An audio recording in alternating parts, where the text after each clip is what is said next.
mo yung bag ko! Naku, hindi po. Nagkakamali po kayo. Nay, hindi po siya. Manahimik ka nga, bata ka! Ito yung ebidensya, oh. Hawak niya nung naabutan natin siya. Pero Nay... Sinabi ng tumahimik ka! Kitang-kita ng mata ko na siya yung humablot. Paano pa niya may tatanggi? Talagang hindi po ako. Ang dapat sa'yo, ipakulong! Wag na wag kang aalis dyan at tatawag ako ng barangay. Tara na, Mercedes!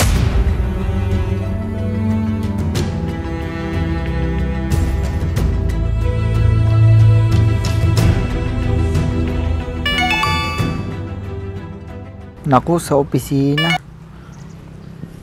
Oh, hello. Oo nga pala, may meeting ako ngayon. Nagka-problema kasi ako dito. Paano ba yan? O sige, sabihin mo papunta na ako.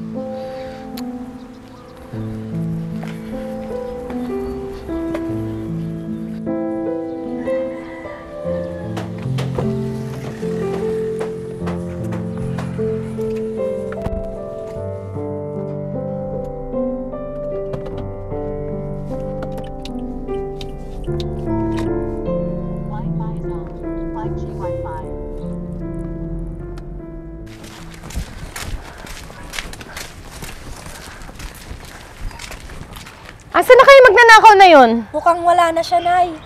Nakakainis! Nakatakas tuloy! Hindi naman po kasi talaga siya magnanakaw. Nakita ko, ayaw mo kasing maniwala sa akin, Nay. Hay nako, wala na po yung magnanakaw. Nakatakas na, kaya wala na ho kayong gagawin dito. Tara na, Chip. Iwalim ba naman ang magnanakaw, hindi ka tatakasan.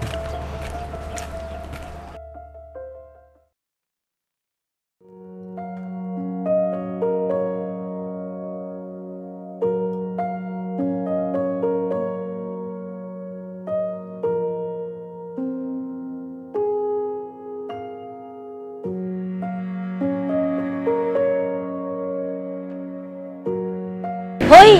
Halika nga dito!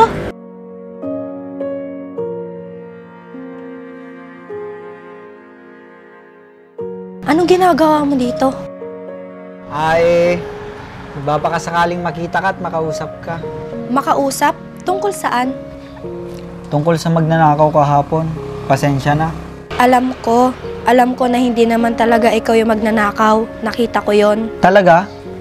Mabuti naman kung ganon. Oo, kaya hindi ka dapat humingi ng pasensya. Nakakahiya yung ginawa sa'yo ni nanay. Ayos lang yun. Wala yun. Ayos? Muntikan ka nang ipakulong ni nanay tapos sasabihin mo, ayos lang. Eh, hindi naman ako napakulong, di ba? Sa bagay kasi, bigla ka na lang naglaho nun ng parang bula. Saan ka nga pala nagpunta nun?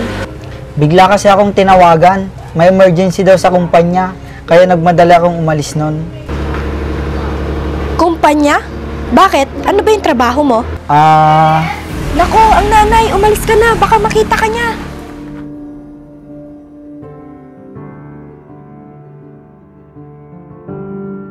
Sino narinig kong kausap mo dyan, ha? Kausap? Nay naman. May ibang tao ka bang nakita dito? Wala naman, di ba?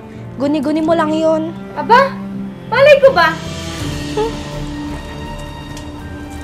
Hoy, Mercedes! Hindi porket sinabi kong malaya ka na magpaligaw pwede ka na makipag-usap kung kani-kaninong lalaki. Hindi naman po si nanay talaga.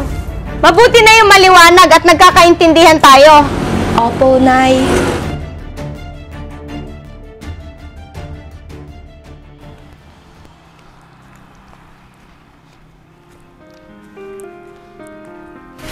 Ay!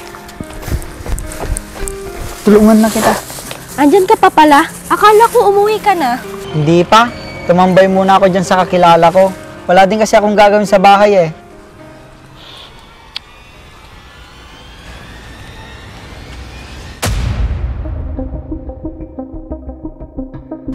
Ganon?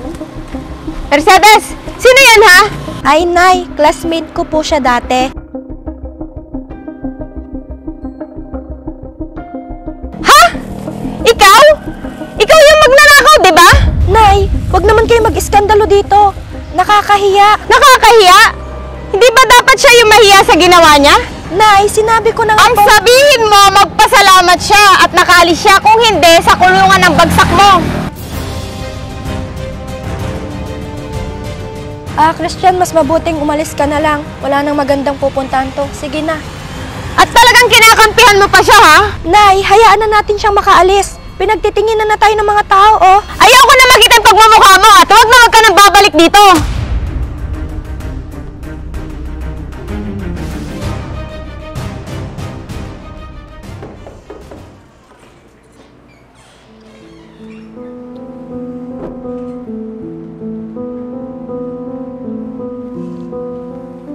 Excuse me, sir.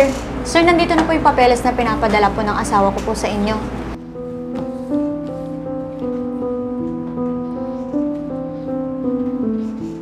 Basta gawin mo ng paraan. Sige, bye!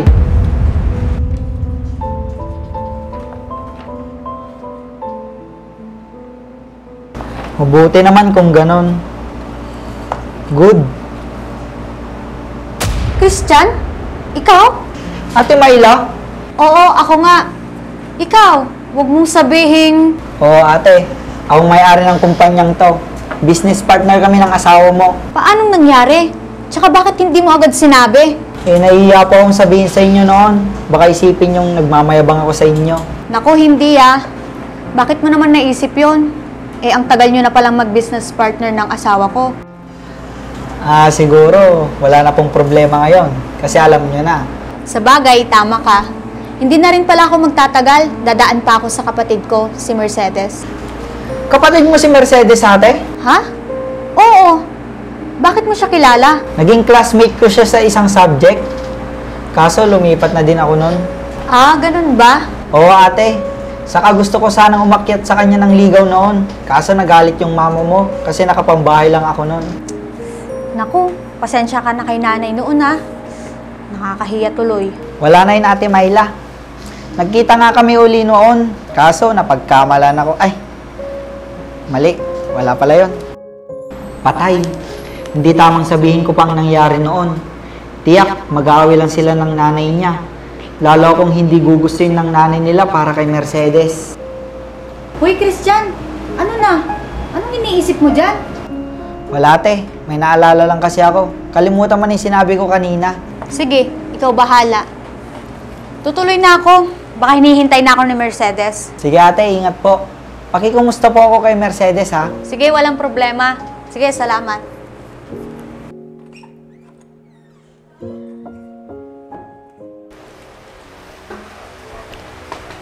Oh, ate, andyan ka na pala. Kumain ka na ba? Oo, tapos na. Halika nga dito, maupo nga muna tayo. Oh, bakit? Ano yun, ate? Alam mo bang nalaman ko lang kanina? Nabala ka palang ligawan ni Christian? Oh, paano mo siya nakausap? Huwag kang maingay. Baka marinig tayo ni nanay. Ano ba yung sinasabi mo, ate? At ito pa ha, mayaman pala siya. Siya lang naman ang isa sa mga business partner ng asawa ko. Totoo, ate? Oo. At isa siyang may-ari ng malaking kumpanya. Seryoso, ate? Oo nga. Pero wag na wag mong sasabihin kay nanay ha. Alam mo naman yung ugali nun. Basta makarinig ng salitang mayaman. Oo, ate. Alam ko yun. Ano yung naririnig kong magsasabihin? Andyan ka pala, Myla.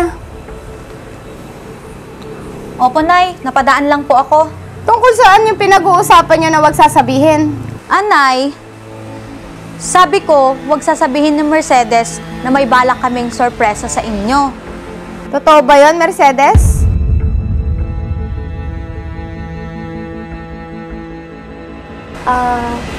Opo, Nay. Ganun ba? Sige, hintayin ko yan, ha? Sige na, aalis na ako. Hapon na, baka gabihin ako. Mabuti na lang, ate. Hindi narinig ni nanay yung pinag-usapan natin kanina. Oo nga, bunso. Muntik na tayo dun. Oo nga pala. May nakalimutan akong sabihin sa'yo kanina. Ang alin, ate? Kamusta ka raw, sabi ni Christian. Aro? Talaga, ate? O siya, sige na. Baka marinig pa tayo ni nanay. Sige na, alis na ako. Bye, ate.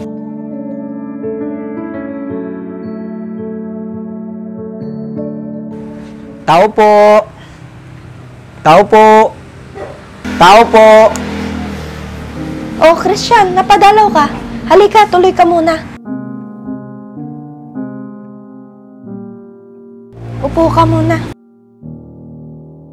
Ikaw na naman? Ang kapal ng mukha mo, no? Nay naman! Tumabi ka ng bata ka at hindi pa ako tapos sa lalaking yan? Tumigil na kayo, Nay! Ilang beses ko ba sasabihin sa'yo na huwag ka nang babalik dito at magpapakita? Sumusobra na kayo, Nay! Yan bang klase ng lalaki ang gusto mo, Mercedes? Isang pobre at magnanakaw? Anong nangyayari dito? Sinong pobre at magnanakaw ang sinasabi niyo, Nay? Sino pa? E di ang lalaking yan? Christian?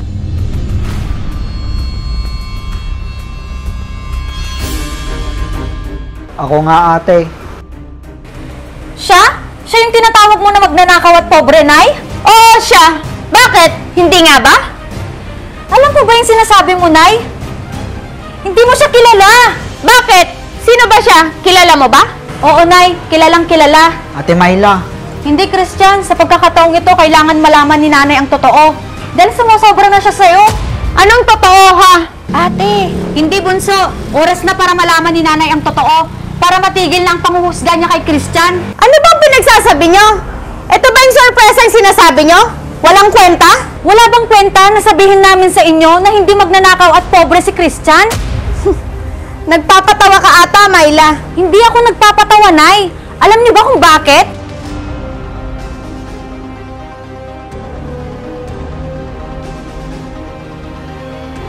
Isa lang naman si Christian sa mga business partner ng asawa ko. At isa lang naman siyang may-ari ng malaking kumpanya. Ha? Tama na yan, ate. Nasopresa ka, Nay, di ba? O bakit hindi ka makapagsalita ngayon? Ate Myla, Mercedes, siguro babalik na lang ako sa ibang araw. Aalis na po ako. Sige po, pasensya na po.